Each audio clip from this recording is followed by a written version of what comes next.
Hi నమస్తే పల్లెటూరు అభిరుచులు చూస్తున్నారు కదండి వీడియోలో అయితే పాములు ఉన్నాయి.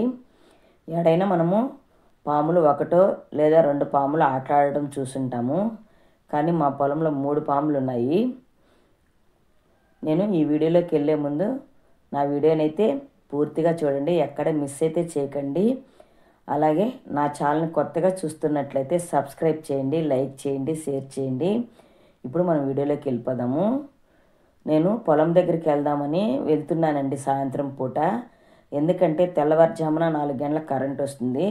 మా వారు ఆటోకి వెళ్తారు కాబట్టి నేను సాయంత్రం పూట పోయి ఏ ఏ కైలో నీళ్ళు ఉన్నాయో ఏ కైలో నీళ్ళు లేవో గేటు వాళ్ళు తిప్పేసేస్తే మా వారు తెల్లవారితో పోయి మోటార్ వేసేస్తారు. అందుకని పొలం దగ్గరికి వెళ్తుంటే పక్కన పొలం అన్న వాళ్ళ ఇంటి దగ్గర నుంచి పిలిచాడు. ఎందుకో ఏమో అని వెళ్ళాను. మళ్ళీ వస్తానంటే కూడా లేదు లేదు నేను ఒక వీడియో చూపిస్తాను, దాన్ని చూసేసి మళ్ళీ పో నీ పొలం దగ్గరికి అన్నాడు. సరే వెళ్ళాను. వెళ్తే మా పొలంలో ఉన్నటువంటి ఆ పాముల్ని వీడియో తీశాడు. నేనైతే తీయలేదు వీడియో, కానీ ఆ వీడియో చూస్తుంటేనే మాకు ఒళ్ళు జిలపరిచ్చింది. రేపు నుంచి ఎట్ట పొలం కాడికి వెళ్ళాలనేది మాకే అర్థం కాలేదు. కానీ మేము చూసుకుంటూనే పోతానండి పొలం దగ్గరికి. సరే ఉదయాన్నే మా వారికి అయితే వీడియో చూపించాను. తెల్లవారితో అయితే మేము పొలం దగ్గరికి వెళ్ళాలనుకున్నాము. ఆ రాత్రి అయితే పౌర్ణమి అండి. ముందు రోజు పౌర్ణమి రోజు ఇలా జరిగింది పాములు. రెండో రోజు మేము పొలం దగ్గరికి వెళ్ళాము. ఆ రాత్రి వర్షం అయితే చాలా 3 పదుల పైన వర్షం అయితే పడిపోయింది. మేము పైరు నాటినాక 4 నెలలకు కానీ అంత వర్షం పడడం ఆ రాత్రే మాకు. సరే తెల్లవారితేలే పాములు ఉన్నాయి కదా, పోయి పొలం కాడికి పోయి పైరులో నీళ్ళు తెంపేద్దాము ఎండిపోయిందని వెళ్ళాము. చూస్తే ఆ పక్కన గెడ్డంతా సపాయిగా పాములు తొక్కి పారేసాయి. గడ్డైతే ఎత్తుగా ఉంది. దాన్ని అవి ఆటలాడుకోవడము బాగా పొల్లాడేసి గెడ్డంతా పక్కకి పండబెట్టేశాయి.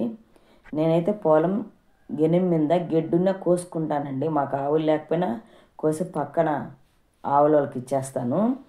కానీ పక్కన గడ్డి అయితే ఎత్తుగా ఉంది, ఎవరో ఒకరు కోసుకుంటాను కోయలేదు. నేను నడిచే గినం వరకే కోసుకుంటాను గడ్డి, ఎందుకంటే పాములున్నా మన కంటికి కనపడతాయి. అప్పటికి నేను ఫోన్లో పాటలు పెట్టుకోబోతాను, తప్పటి తట్టుకుంటా పోతాను. నాకు భయము పాములు అంటేనే. చూస్తున్నారు కదా ఎలా తొక్కి పడేసాయో గడ్డిని. అవి ఆటలాడుకున్నంతసేపు ఉండి ఆ అన్న అయితే అది వీడియో తీసి మాకు చూపించాడు. ఇవి పక్కన చెట్లు అండి, పూల చెట్లు. ఆ చెట్లలోకి వెళ్ళిపోయాయి. ఆ చెట్లలోనే 2 మాటలు చూసాము పాములు, కానీ దూరంగాంచే చూసాము, దగ్గరగా చూడలేదు. ఆ గడ్డిలో నుంచే వెళ్ళిపోయాయండి లోపలికి. పైరు ఎంత పొడుగుందో గడ్డి కూడా అంత పొడవే ఉంది, కానీ పక్కన బాగా పండబెట్టేసాయి అవి ఆటలాడము. వర్షం అయితే చాలా ఎక్కువగా పడిందండి వాన. ఆ వానకి పక్క పొలంలో నీళ్ళు అన్నీ గిన్నెలు తెగిపోయి మోటార్ కాడికి అయితే వచ్చేసాయి. ఆ మోటార్ కాడ నిలబడే కొందికి ఎలుక బొక్కలు ఉంటాయి కదా, ఆ బొరకల్లో నుంచి బోరుగుంతలోకి అయితే నీళ్ళు వెళ్ళిపోయాయి. మోటార్ అయితే మునిగిపోయింది చూడండి. ఇంకా ఆ మోటార్ ఇప్పి ఆరబెట్టి మళ్ళీ ఒక వారం తర్వాత బిగించాలి మోటార్ని. అదేనండి బోరుగుంత చూపించాను కదా, ఆ బోరుగుంత పక్కనే అండి పాములు. ఈ బోరుగుంతని కానీ మోటార్ రిపేర్ చేసేటప్పుడన్నీ నేను చాలా మాటలు వీడియోలో పెట్టాను. మాడి చెట్లు కూడా వీడియోలో పెట్టాను. అక్కడే చూడండి, ఏడన్నా ఒక పాముని చూసుంటాము, 2 పాములు చూసుంటాము, 3 పాములు వచ్చి చూడడం ఒళ్ళు అట్నే జలబరిస్తుంది, భయం వేస్తుందండి. అవైతే ఏ పాములు అనేది మాకు అందుబట్టట్లేదు. ఆ అన్నోళ్ళు ఏమంటే 3 జరిపోతులు అని చెప్తున్నారు. కొంతమంది మేము వీడియోలో చూపిస్తే జరిపోతు పాముకి నాగుపాము రాంది, జరిపోతు పాములు అయితే ఉండవు, అవి అలాగా ఉంటే నాగుపాము కూడా ఉంటుందని చెప్తున్నారు. కొంతమంది నాగుపాము లేదంటున్నారు, కొంతమంది నాగుపాము ఉందంటున్నారు.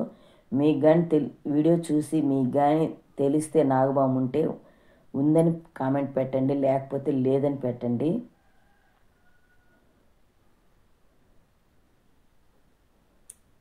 చూస్తున్నారు కదండి, ఇలాగ ఉంటే పాములు రైతులు పొలంలోకి వెళ్ళాలంటే ఎంత కష్టపడతారో, ఎంత బాధపడతారో.